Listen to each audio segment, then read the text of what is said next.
Pada suatu hari yang cerah, pabrik batubara terbesar di Indonesia sedang melakukan transfer batubara dengan bantuan konveyor sejauh 13 km.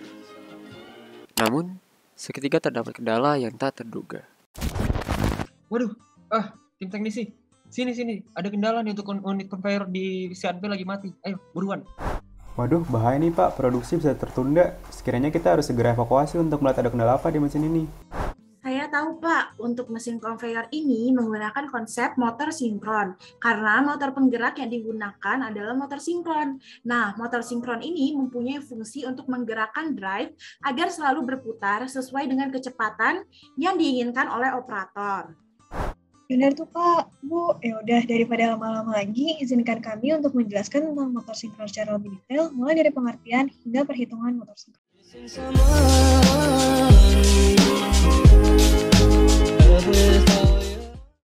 Perkenalkan, saya Rafe sebagai teknisi yang akan menjelaskan terkait pendahuluan motor sinkron. Jadi, apa itu motor sinkron?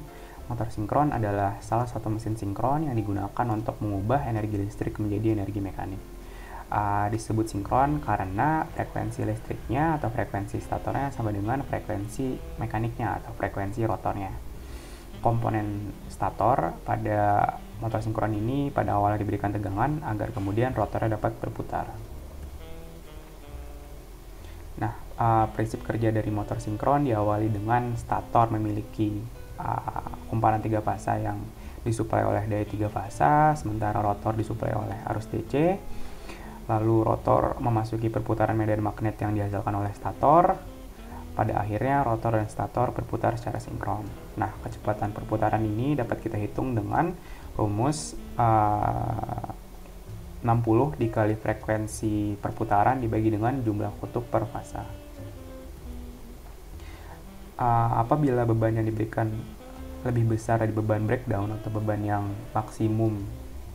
maksimum yang diperbolehkan, motor akan terdisinkronkan. Khusus untuk stator dengan kumparan 3 fasa, arah putarnya bisa kita tentukan, namun untuk satu fasa pengaturan starting diperlukan. Terkait starting ini akan dijelaskan oleh rekan teknisi saya. Nah, ini adalah kurva karakteristik dari motor sinkron. Kurva ini menunjukkan hubungan antara torsi dengan kecepatan motor. Bisa kita lihat bahwa kecepatan motor konstan dari tanpa beban hingga beban maksimum. Ini adalah konstruksi dari motor sinkron terbagi menjadi 3 bagian besar, ada stator, rotor, dan lain-lain. Pada stator ada rangka, ada inti, ada kumparan. Pada rotor ada kumparan, inti kutub, spider, kumparan medan, cincin. Dan selain itu ada sikat, bearings, dan poros. Tiap komponen tidak akan saya jelaskan fungsinya masing-masing dengan detail karena melihat waktu penjelasan yang terbatas. Untuk selanjutnya akan dijelaskan oleh rekan teknisi saya. Pada Shelly, dipersilahkan. Kemudian selanjutnya izinkan saya memperkenalkan diri. Saya Arifah Shelly Narjani dengan NPM 2006-48-23-25. Di sini akan menjelaskan mengenai rangkaian pengganti, persamaan, dan diagram Pasor. Rangkaian pengganti atau yang biasa sering dikenal dengan rangkaian pengganti sendiri merupakan susunan rangkaian yang digunakan untuk mempermudah dalam memahami kondisi dari motor sinkron. Rangkaian pengganti antara motor sinkron ini mirip sekali dengan generator sinkron. Yang membedakan hanyalah arah arus IA-nya. Di sini bisa dilihat rangkaian pengganti dari motor sinkron. Kemudian ini ada rangkaian ekuivalen motor sinkron untuk 3 fasa, mulai dari lagging, unity, dan leading. Kemudian untuk persamaannya sendiri, dari yang kita udah pelajari sebelumnya, motor sinkron itu, konstruksi motor sinkron terdiri dari 2 hal, yang pertama itu ada rotor dan stator. Nah, persamaan ekuivalen ini didapatkan dari alur kerja yang terjadi pada bagian stator, di mana stator itu kan terdiri dari banyak sekali lilitan, di mana tiap lilitannya itu terdapat tehanan RA dan induktansi L. Kemudian tehanan RA dan induktansi L ini, stator kan bekerja, kemudian arus IA-nya ini akan mengalir, di mana membentuk flux jangkar atau flux A yang akan membangkitkan medan putar. Kemudian setelah medan putar dibangkitkan, maka akan terbentuk flux jangkar A yang berinteraksi dengan flux medan atau flux M. Kemudian setelah itu akan terjadi konversi energi dari energi listrik menjadi energi mekanik. dan mendapatkan persamaan V sama dengan EA plus JXS KI kali IA ditambah RA dikali IA, di mana V ini sendiri merupakan tegangan terminal, EA merupakan tegangan jangkar, IA merupakan arus jangkar, XS merupakan reaktansi sinkron, dan RA merupakan tahanan jangkar. Selanjutnya, diagram fasor merupakan salah satu cara grafis untuk mewakili besar dan hubungan berarah. Di sini itu saat motor sinkron dibebani tanpa pengaturan eksistensi atau di kerja, motor sinkron akan beroperasi pada faktor daya lagging. Jadi untuk memahami suatu kondisi pada motor sinkron itu digunakan diagram fasor tipe lagging. Baiklah, terima kasih untuk teknisi sebelumnya yang telah memberikan penjelasan mengenai tentunya yaitu rangkaian ganti bersama dan fasor. Selanjutnya, perkenalkan saya Gaiska Givar Nasution sebagai teknisi yang akan menjelaskan terkait kontrol kecepatan pada hari ini. Oke, langsung saja kita menjelaskan mengenai kontrol kecepatan sendiri. Nah, pertama-tama teman-teman, seperti yang telah kita ketahui, motor sinkron itu kan merupakan motor dengan kecepatan konstan. Kecepatannya sendiri tidak akan berubah meskipun terdapat variasi beban. Hal ini sendiri tentunya berujung pada banyak industri lebih memilih motor sinkron daripada motor induksi untuk kontrol kecepatan. Nah, tentunya di sini bukan tanpa suatu alasan motor sinkron sendiri diketahui lebih tanpa suatu alasan. Hal ini sendiri dikarenakan yaitu pertama, motor sinkron lebih efisien dan memiliki rugi-rugi yang lebih sedikit apabila dibandingkan dengan motor induksi. Kedua, penggunaan dari motor sinkron akan meningkatkan suatu reliability.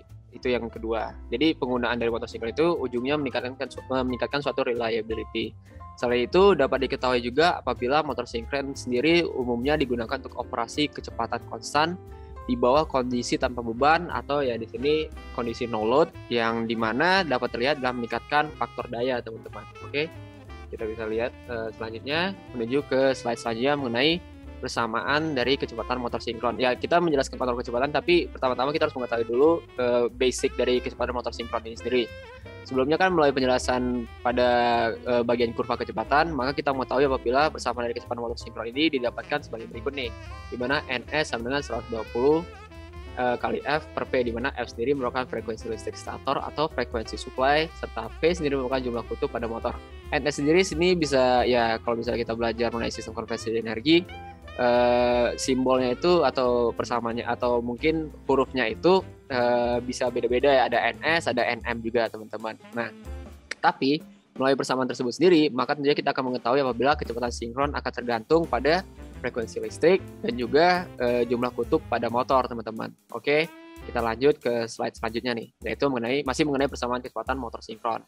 Nah, di sini sendiri diketahui apabila mengubah jumlah kutub bukanlah suatu hal yang mudah teman-teman, sehingga pada akhirnya penggunaan dari metode tersebut kita tidak dapat dilakukan pertama-tama. Lalu kedua itu akan tetapi dengan penemuan dari perangkat solid state, kalau misalnya teman-teman tahu perangkat solid state, maka frekuensi arus yang diberikan ke motor sinkron pada akhirnya dapat bervariasi teman-teman. Nah, di sini sendiri kita dapat mengontrol kecepatan motor sinkron dengan mengubah frekuensi supply menuju motor, di mana dalam melakukan variasi pada frekuensi ini dapat digunakan dua jenis kombinasi. Nanti kita akan membahas lebih lanjut mengenai kombinasi apa, yaitu kombinasi dari rectifiers dan inverters, serta menggunakannya dalam salah satu metode berikut untuk kontrol kecepatan. Pertama-tama ada yang namanya separate control or open loop mode. Di sini sendiri kalau kalian lihat merupakan block diagram of separate control or open loop mode dari AC supply hingga ke synchronous motor atau motor sinkron yang kita bahas pada hari ini. Nah, di sini sendiri bisa dikatakan pada metode ini dapat diketahui apabila digunakan suatu sistem open loop atau separate control kan, yang dimana tidak memiliki feedback atau suatu umpan balik. Nanti akan berbeda sedikit dengan closed loop mode. Secara garis besar, kerja dari sistem open loop sendiri dimulai dari rectifier yang pertama-tama mengubah arus bolak-balik atau alternating current menjadi arus arah atau direct current. Kita ketahui juga apabila induktor dan kapasitor dalam rangkaian ini akan bertindak sebagai suatu filter dan memperbaiki bentuk dari gelombang DC atau DC waveform kurang lebihnya teman-teman. Oke, setelah kita melihat dari separate control or open loop mode ini, maka kita akan mengetahui juga bahwasanya pada kontrol kecepatan jenis metode ini ada terdapat kelebihan dan kekurangannya. Jadi pertama-tama dikarenakan sebuah sistem open loop, dengan demikian kita dapat dengan mudah mengatur frekuensi yang baru untuk bentuk dari gelombang AC menggunakan rangkaian frekuensi. Nah, ini merupakan suatu kelebihannya teman-teman. Selain itu, Inverter akan menggunakan yang namanya itu teknik pulse width modulation atau biasa disingkat dengan PWM. Mungkin kalau teman-teman mau tahu lebih lanjut bisa lihat dari Google tentunya. Di sini pulse width modulation sendiri digunakan untuk mengubah DC atau direct current menjadi AC. Jadi arus DC akan diubah menjadi AC di sini atau alternating current. Di mana di sini AC yang telah diperoleh itu akan memiliki suatu frekuensi yang berbeda dibandingkan dengan suplai AC yang aslinya.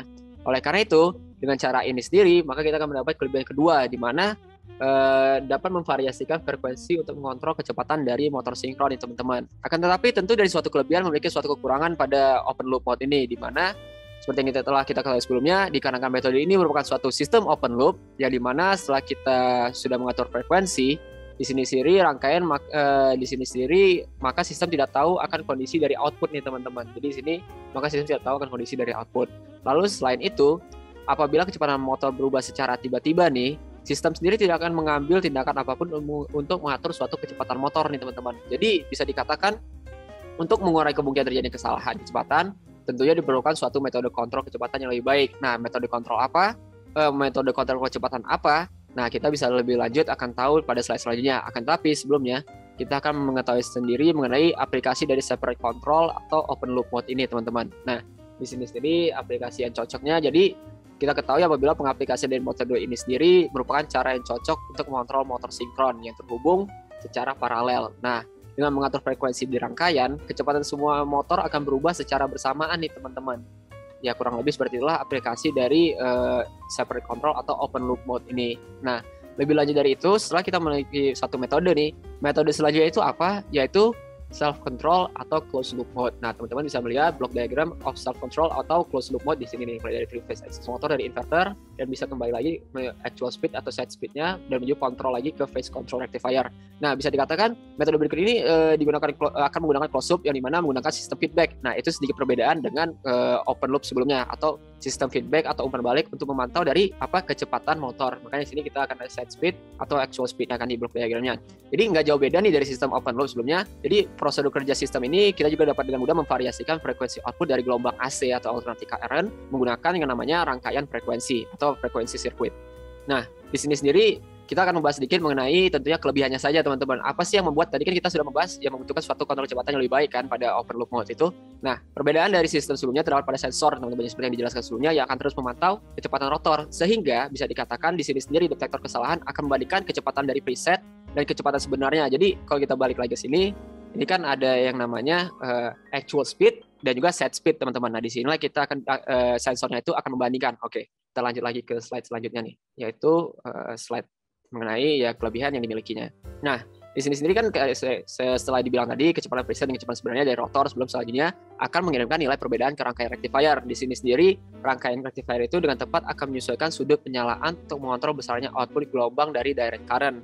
Dengan demikian, metode ini tentunya akan mengurangi kemungkinan dari error pada kecepatan dan lebih bisa dikatakan dapat diandalkan daripada metode kontrol kecepatan open loop yang sebelumnya yaitu separate control atau open loop mode.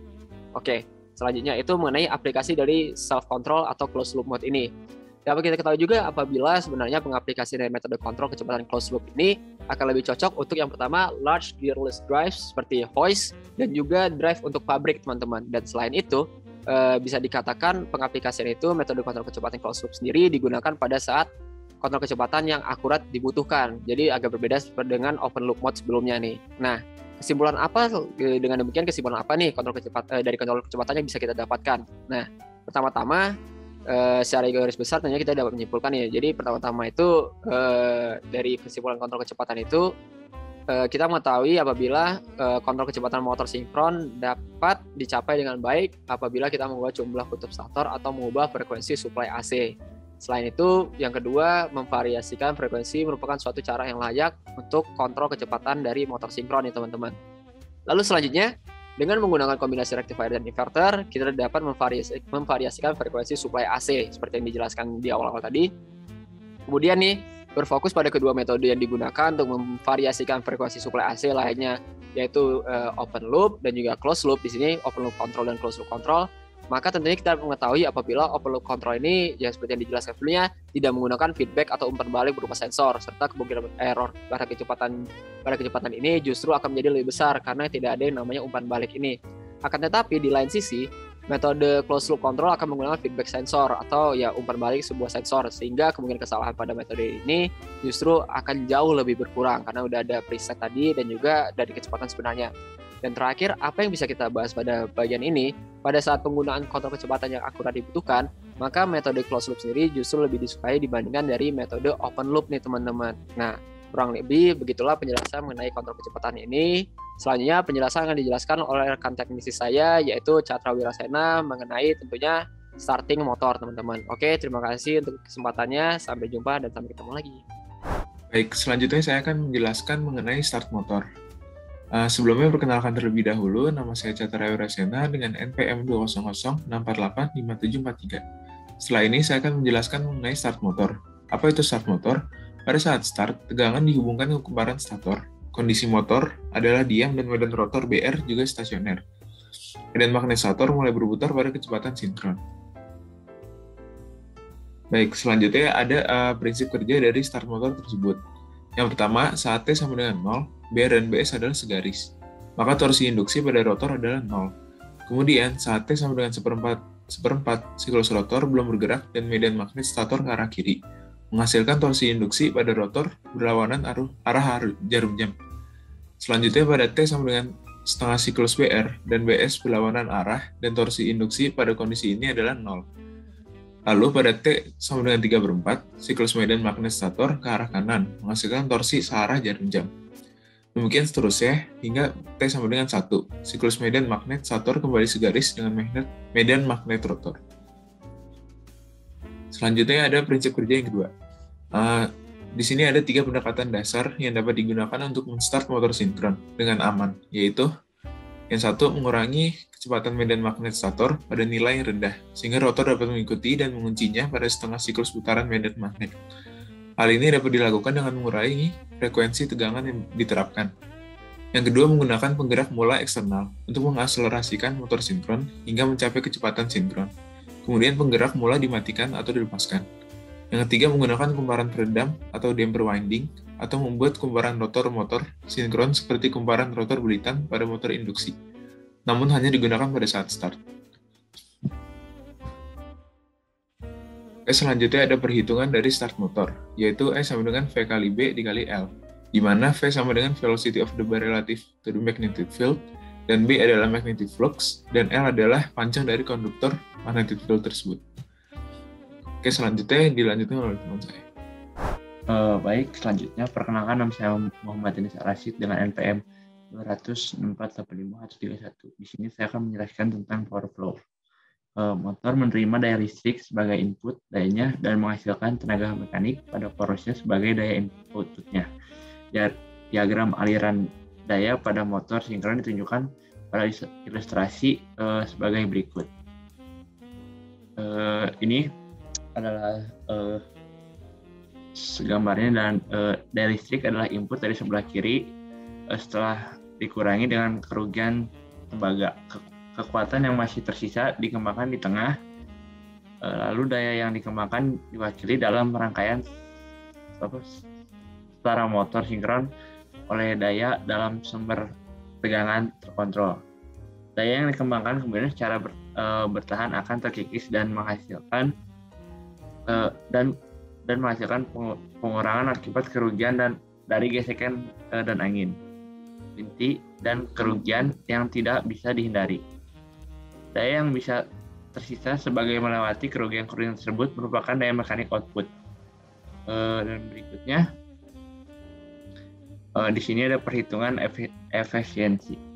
Kerugian dalam mesin sinkron mempengaruhi biaya, peringkat, dan kinerjanya. Efisiensi mesin sinkron sering ditentukan dengan mengukur kerugian menggunakan teknik yang didefinisikan secara tepat oleh standar pengukuran ANSI, IEE, dan NEMA.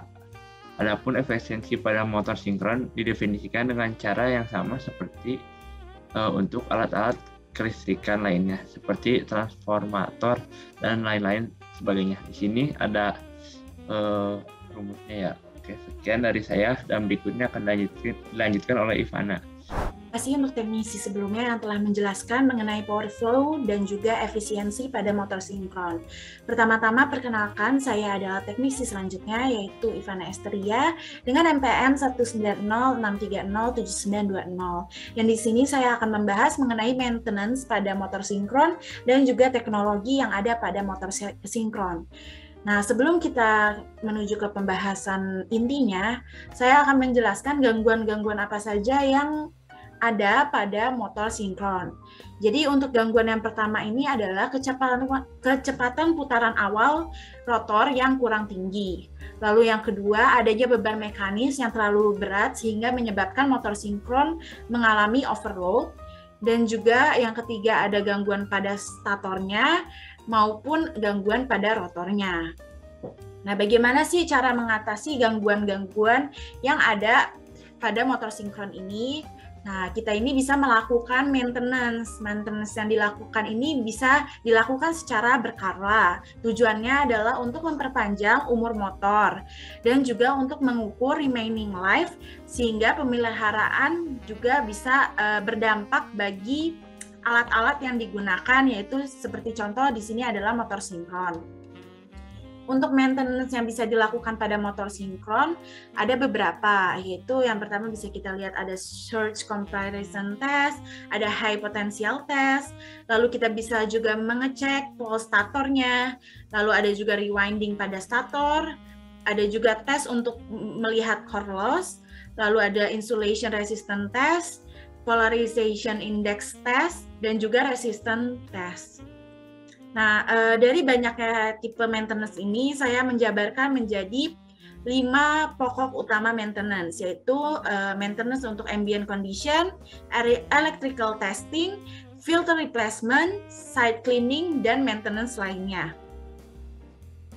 Nah, untuk ambient condition ini, di sini ada 3 bagian, yaitu ada dust and airborne contaminants, lalu ada damp and humid location, dan yang terakhir ada frequent starting. Di sini saya akan membahas mengenai yang pertama yaitu dust and airborne contaminants. Jadi di sini kondisi ambien itu sangat penting dalam penerapan rencana maintenance atau pemeliharaan yang komprehensif.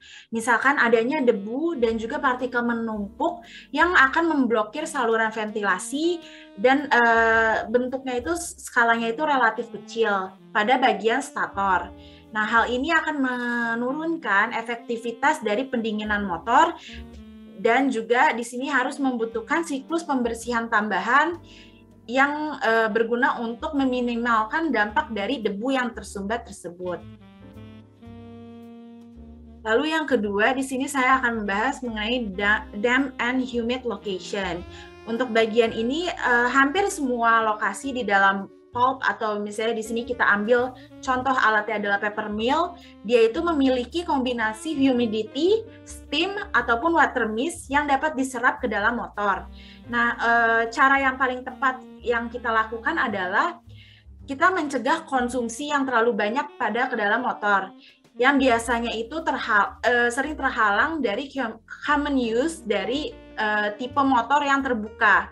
Jadi hal-hal ini menyebabkan suatu motor itu humidity, steam maupun water mist-nya tidak dapat terkontrol. Hal ini akan berguna ketika adanya overheat pada motor sinkron. Itu bisa menyebabkan overheat pada motor sinkron. Lalu yang terakhir ada frequent starting. Jadi biasanya ini kita melihat motor yang bergerak karena dia bergerak secara terus-menerus, maka di sini kita harus melihat kondisi pada blade-nya. Ketika motor dimulai berkali-kali, maka tegangan tersebut juga akan meningkat dan dia itu akan mengalami belitan atau winding stator dengan arus yang sangat-sangat tinggi. Oleh sebab itu, ini harus dicek juga secara berkala bagian rotor cage-nya atau pelindung rotornya yang bisa memungkinkan kejadian retak karena akibat adanya blade yang terlalu yang berputar secara berkala. Lalu juga bisa meningkatkan tingginya suhu thermal pada motor. dan juga tingginya tekanan. Lalu selanjutnya, di sini kita bisa lihat adanya electrical testing. Jadi untuk electrical testing ini biasanya membutuhkan waktu sekitar 2-4 jam. Dan biasanya ini dilakukan oleh end user atau pengguna terakhir pada alat. Yang dimana standar untuk electrical testing ini diatur pada standar 43, yaitu standar 43 dari IEEE atau IEEE. Dan di sini standar tersebut merinci tes resistansi isolasi yang harus digunakan sebagai panduan untuk pengujian resistansi isolasi dari motor sinkron, yaitu ini menjadi tahap yang pertama, yaitu uji resistansi isolasi. Lalu ada juga bagian kedua, yaitu ada uji pole drop. Nah, di mana setiap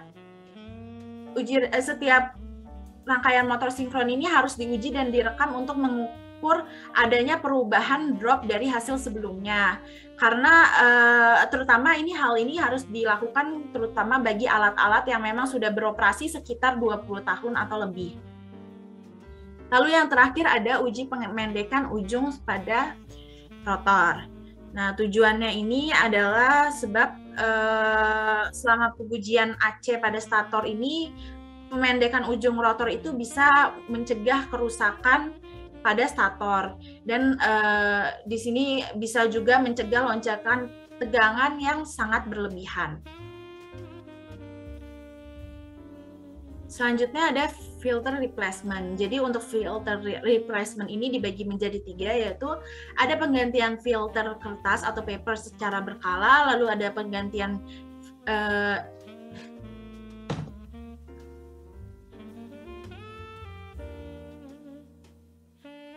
Jadi di sini ada filter replacement, di mana ada 3 langkah, yaitu penggantian filter kertas secara berkala atau paper filter secara berkala. Lalu yang kedua ada penggantian filter tahan baja secara berkala, dan yang terakhir ada penambahan tray dari filter eksternal. Dan untuk diagram bloknya bisa dilihat di samping ini. Di sini ada 2 filter, yaitu trap compound filter dan juga RLC filter, yang selanjutnya dimasukkan di PMSM atau yang salah satu jenis dari motor sinkron. Oke, selanjutnya ada side cleaning. Jadi gunanya side cleaning ini apa? Untuk side cleaning ini dia maintenance yang dilakukan untuk menghilangkan kontaminasi dari debu, dry pulp, atau puing-puing. Lalu yang kedua, dia menggunakan dry compressed air dengan adanya nozzle yang berkecepatan tinggi. Lalu bisa juga menggunakan dry ice untuk menghilangkan oil atau minyak.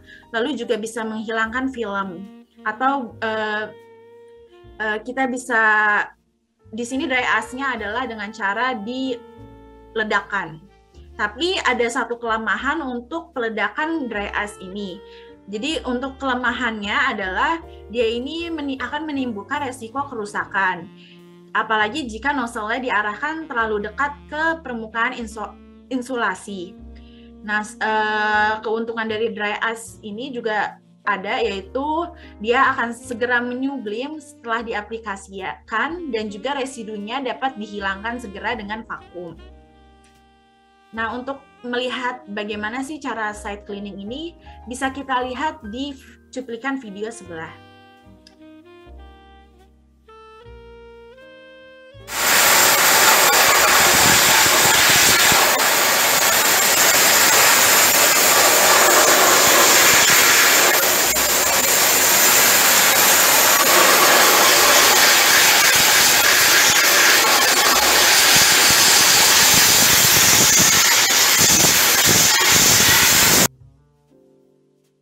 Nah, video tadi berikut merupakan salah satu contoh dari pembersihan side cleaning. Lalu selanjutnya saya juga akan menampilkan video terkait side cleaning dengan cara memindahkan alat motor sinkron yang memang masanya itu berat dan di sini dikategorikan dalam large motor sinkron. Jadi untuk pemindahannya untuk side cleaning bisa dilihat setelah video berikut. 可以85米高的，等于说你的马达比1楼还要高啊，而且它又重，组合起来是100吨，所以你100吨你在安装上的每一个细节，你都不能去出错。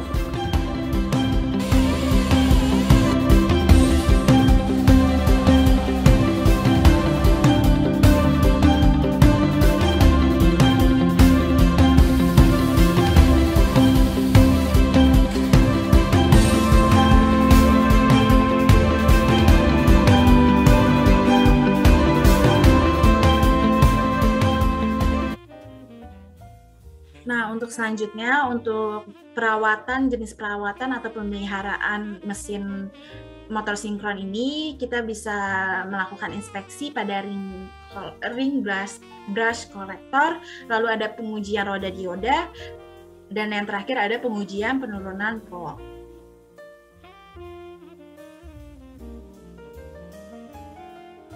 Oke, kita akan lompat ke pembahasan selanjutnya, yaitu aplikasi motor sinkron.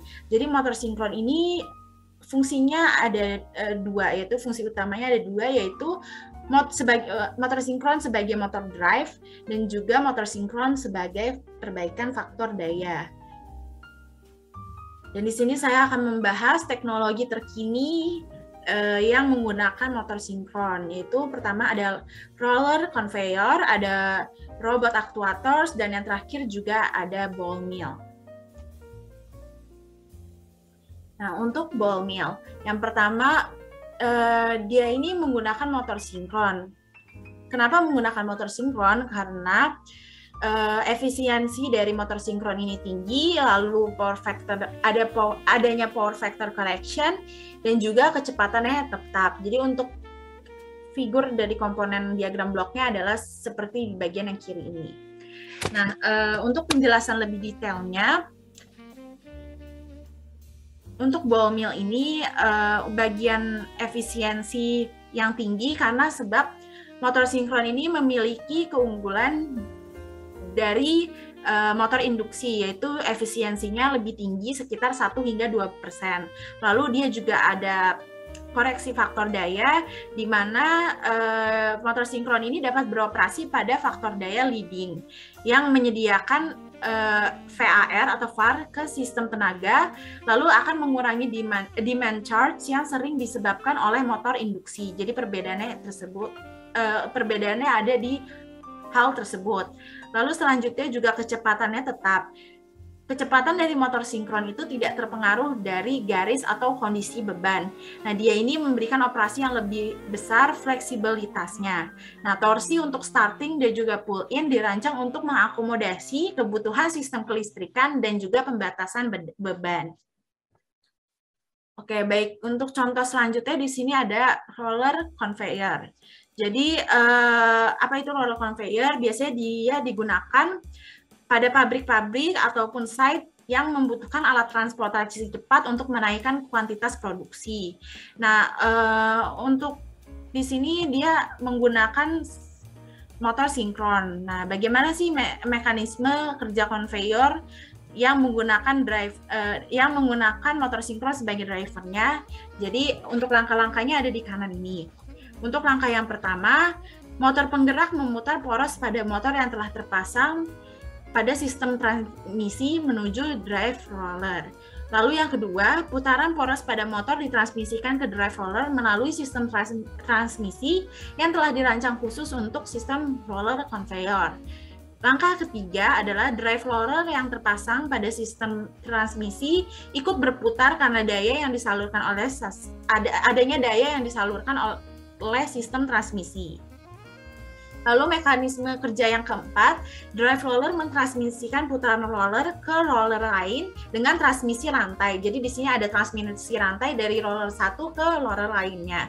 Nah, lalu antar roller ini diberikan jalur transmisi yang sama dengan perbandingan transmisinya itu adalah 1:1. Hal ini menyebabkan putaran antara roller memiliki kecepatan yang sama. Tadi itulah sebabnya adanya kecepatan yang tetap pada motor sinkron. Lalu langkah yang terakhir, transmisi antara roller diteruskan sampai ke roller bagian paling akhir, dan di situ alat atau produk-produk yang ingin disalurkan akan sampai pada tujuan. Oke, untuk contoh selanjutnya adanya penggunaan robot aktuator menggunakan motor sinkron. Jadi untuk penggunaan robot aktuator atau servo ini biasanya digunakan motor sinkron magnet permanen atau PMSM, karena di sini PMSM ini menunjukkan beberapa keuntungan seperti inersia rotor yang rendah, efisiensi yang tinggi, struktur pembuangan panas yang efisien, dan juga dia bisa mereduksi ukuran motor jadi tidak terlalu besar.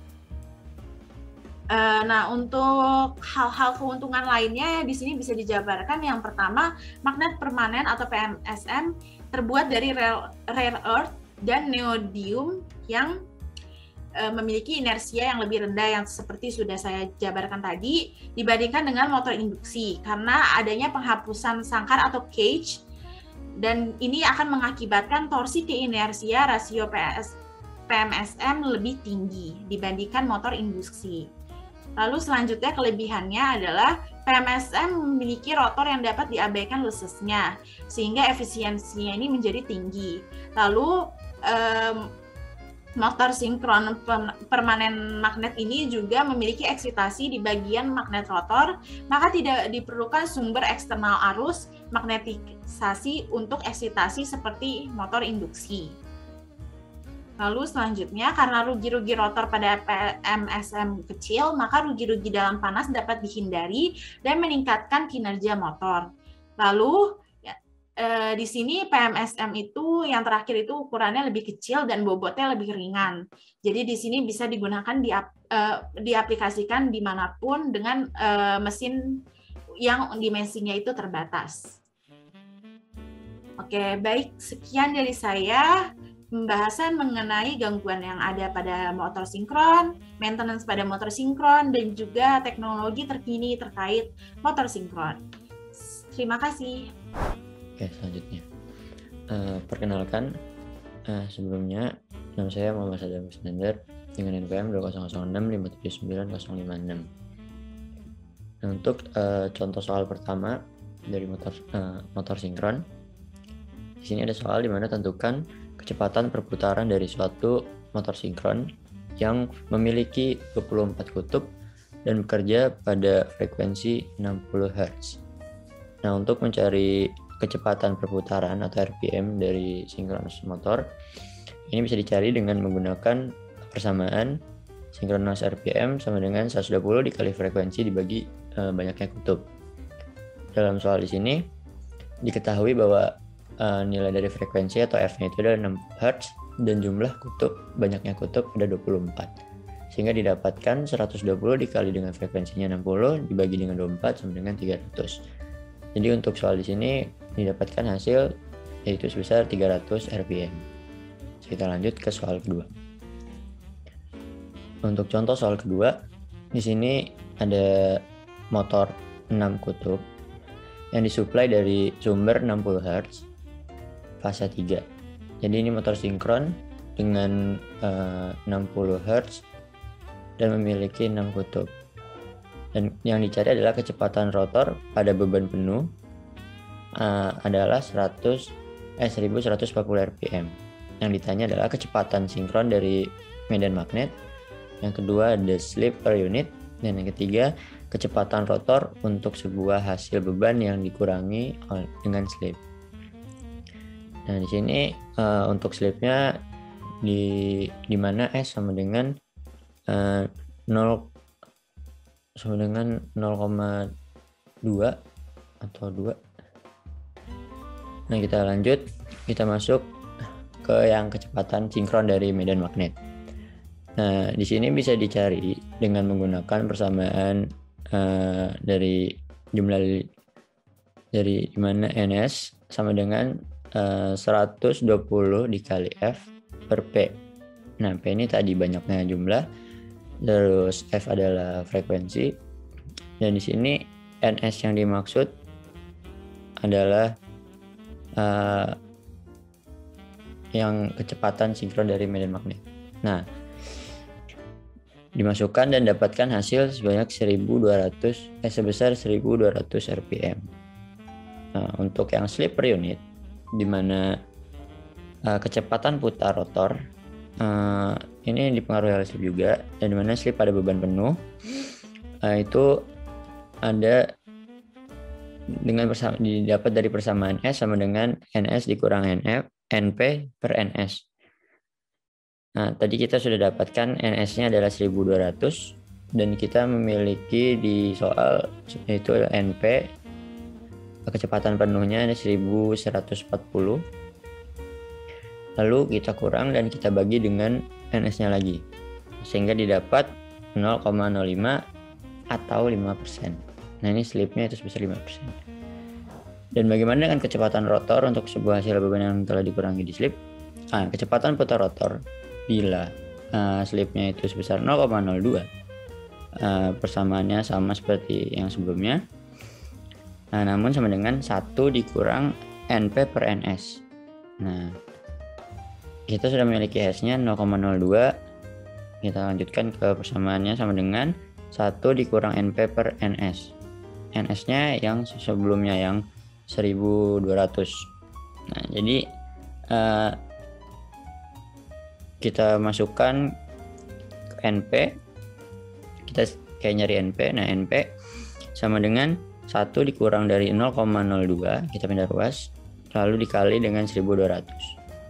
Nah, sehingga didapat kecepatan rotor untuk sebuah hasil beban yang dikurangi di slip 0,02 adalah 1176 rpm.